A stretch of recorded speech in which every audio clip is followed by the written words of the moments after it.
In this lesson, we'll learn how the way that we sketch can vary based on the type of project that we're working on.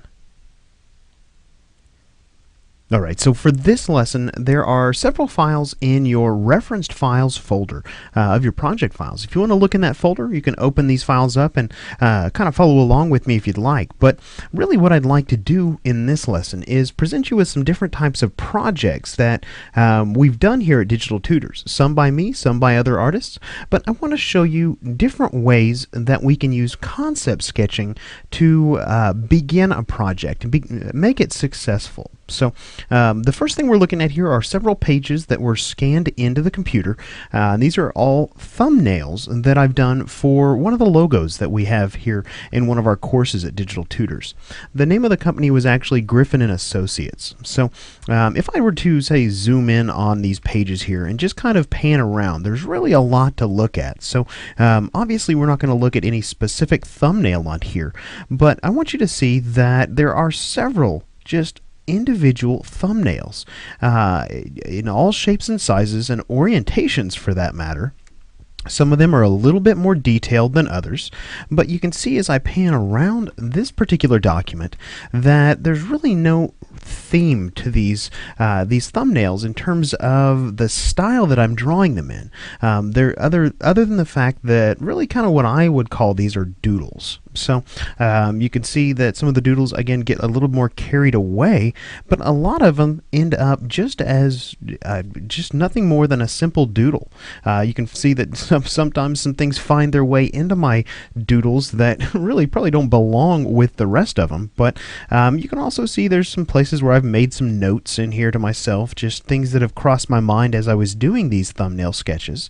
But a thumbnail sketch, in my opinion, is something that I'm going to use a lot of times when I'm working on a project that is either maybe a logo, maybe it's a layout, a package design, or even some kind of a web page or UI design. So if we come in here and take a look at some of these down here at the bottom, you can see that, you know, depending on the idea that I'm kind of following along, that you'll see that sometimes the detail gets a little bit carried away. So you can see this, especially with some of these of the literal griffin in this case. But really, what I find to be important about this type of project is that I can move quickly from one sketch to another as I think of random ideas.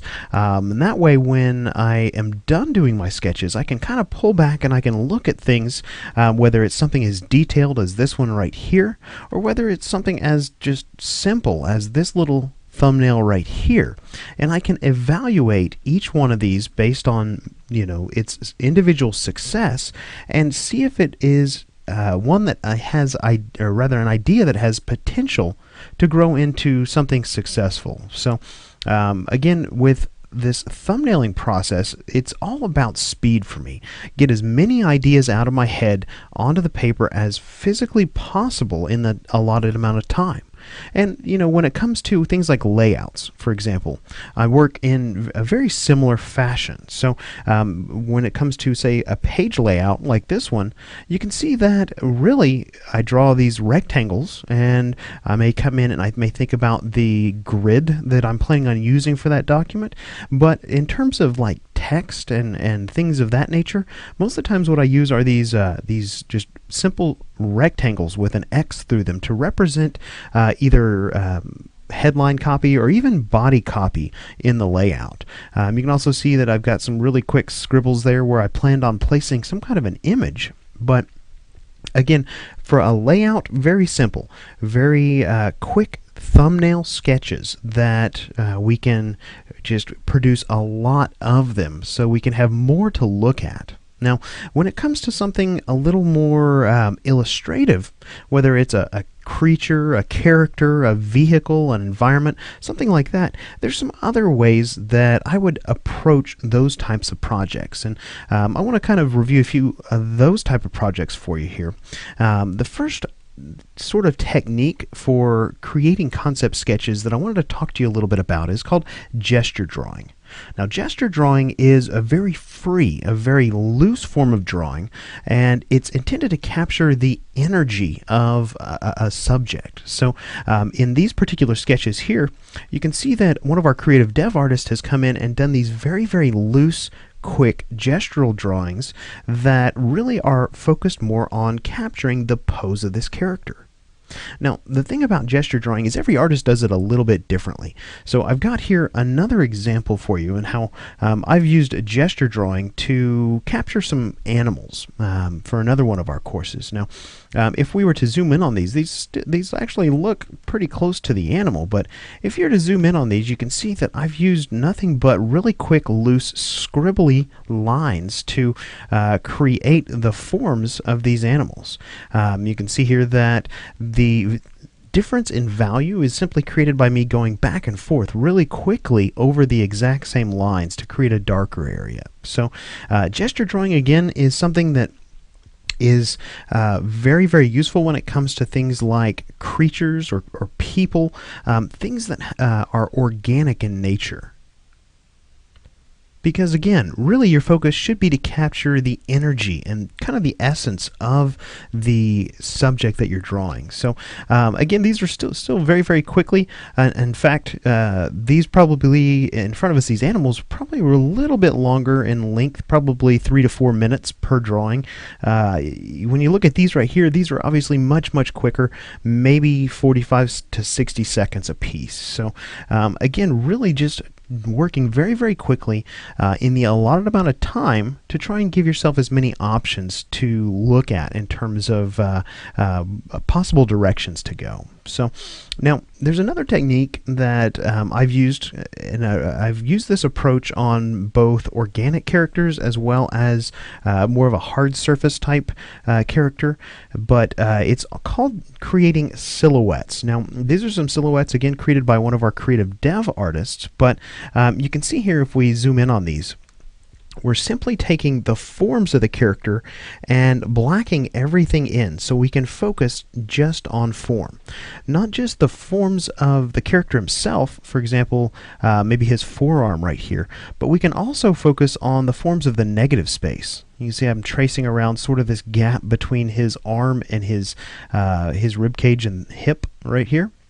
You can also see there's some other areas where negative spaces have been implemented in some of these other silhouettes here. Now, again, silhouettes are things that are very, very quick, and the advantage to working with silhouettes is that you're not thinking about details inside the silhouette. You're thinking simply about the overall form and how the form relates, and the kind of the subforms within that form are arranged so that they're all working in a harmonious fashion. So again, you can always come in and begin to detail these silhouettes out. Actually, I think these were where he started with his silhouettes, and you can see here again, very, very rough, very, very loose, and then when he wrap those up, this is kind of some refinements he made to those silhouettes. So again, silhouettes are something that is a very valid way to create concept sketches, or even to get your concept sketches jump started for both organic characters as well as more of a hard surface character. Now, the one last example I want to show you kind of pertains to environments. Man, environments are tricky because to do sketches of environments, again, you could come in and you could do sketches like this, but there's not a lot of information that's telling in these type of sketches about what the feel of that environment is, or what's the color scheme. You know, we've looked at simply black and white sketches up until this point, but you can use color inside your sketches depending on what it is you're working on. Now, you have to keep in mind that color will slow you down, but in the case of something like an environmental concept where color is kind of pivotal, then you may consider using that. Let me show you this example over here. Now, again, another one of our creative dev assets. This is the actual finished piece that he created, but if we kind of peel this final layer back, you can see here what we have is a concept sketch. This is something that's referred to by a lot of artists as a speed painting. So this is sort of I would consider this kind of a step up in terms of sketching for an artist. You need to have a little bit more knowledge when it comes to software to create this type of sketch. But again, very, very quick, very, very loose. You can see that honestly they've got another layer there we could peel back, but this layer right here, if we turn just kind of zoom in and look, it's just simply brush strokes that have been really quickly and sloppily painted here. So this is an example of a concept sketch for an environment. Now, very crude in nature, but this type of idea is all you really need to kind of get the sense of how this environment feels. Now, obviously, we don't need to take a concept sketch all the way to this point. Now, if we were presenting to a client or something like that, this might be the finished piece that we present. But in terms of trying to kind of whittle down the ideas, this right here tells me plenty about this particular idea or possible direction for this environment. So, now that we've looked at several different kind of approaches to sketching for different types of projects, let's go ahead and put some of these into practice in the next few lessons. So when we pick up in the next lesson, let's go ahead and create some thumbnail sketches for a design project.